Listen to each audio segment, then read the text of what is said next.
The 8th MS team always seems to be one of the odd ducks of Gunpla release timing. The HGUC ground-type Gundam was first released in June of 2007, a whole decade ago, as a retool of the then-released Blue Destiny Unit 2.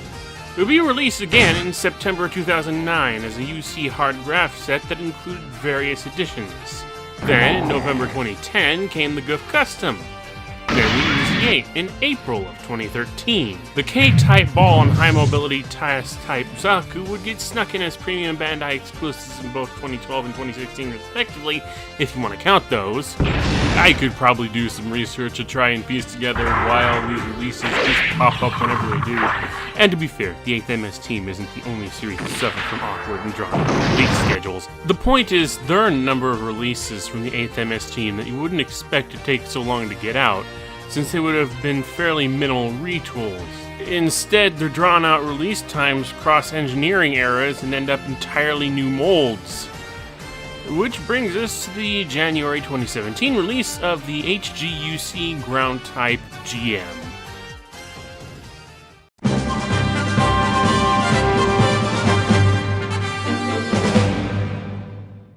Upon the cardboard container within rest the parts make this model lies the image of a good 3 of these military machines, each utilizing one of the 3 weapons this kit comes with, one of which also seems to be looking back at the falling wreckage of a good flight type in bewilderment as it, and the one on the background on the other side, taunts us with its non-existence in HGUC form. One unseen assembly process later, featuring 4 large and 2 small runners along with polycaps, beam saber blades, and a few stickers, and the HGUC ground-type GM stands before us. Cast primarily in pale sandy yellow, orange, and dark gray for joints, and weapons, along with a translucent green visor. This 1/144 scale mech stands at just under 13 centimeters tall, or 5 inches for ye of Imperial measurement system. Full line details upon which the stickers are applied are some reflective green forehead camera, front and back, a triangule for the chest, 2 more on either outside calf, some gray blocks to fill in above the ankles, and unfortunately the pale yellow around the chest vents are also stickers. If I may, I would like to compliment the use of an inner plastic part for one of the dark gray runners being used to pick out the knee spikes, thus preventing the need commonly present on older models to paint those parts to make them color accurate. On the other hand, the chest vents are another conundrum I can't quite forgive. Why was this done this way? On the old HG model, these vents were cast in the sandy yellow and had the dark gray stickers filling in for the vents, which I honestly think is the best solution for the parts color separation issue of that caliber. This is more or less a reversal, and it's just awkward and very likely prone to peeling up in the future, so better have paint on standby for that eventuality. On that note, there are very few, if any, spots that require paint outside of the potential oddity to ensure this model is up to full, accurate color regulations, only the bar atop the shield eluding proper colorization, which is honestly pretty typical.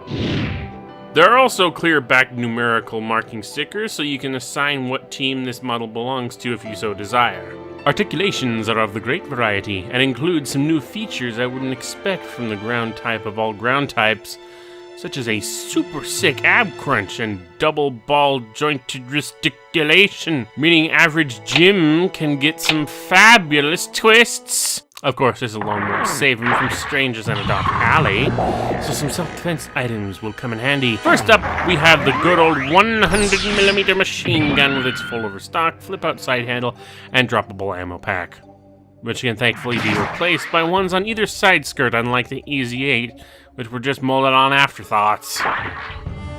If you've got an overwhelming opponent, you can shoot him to the moon instead with the included rocket launcher. Featuring a tilting hand grip for ease of handling, a removable magazine to remind you to keep an eye on that damn counter in the corner of the screen, and a shiny red camera sticker for fashionability in the face of adversity. Said device also comes with an optional rear mounting rack to keep your explosives close at hand.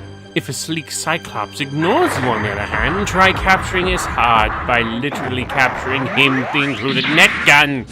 Both handles can move back and forth, and for added flair, it has a couple of shiny stickers to really snag some attention with.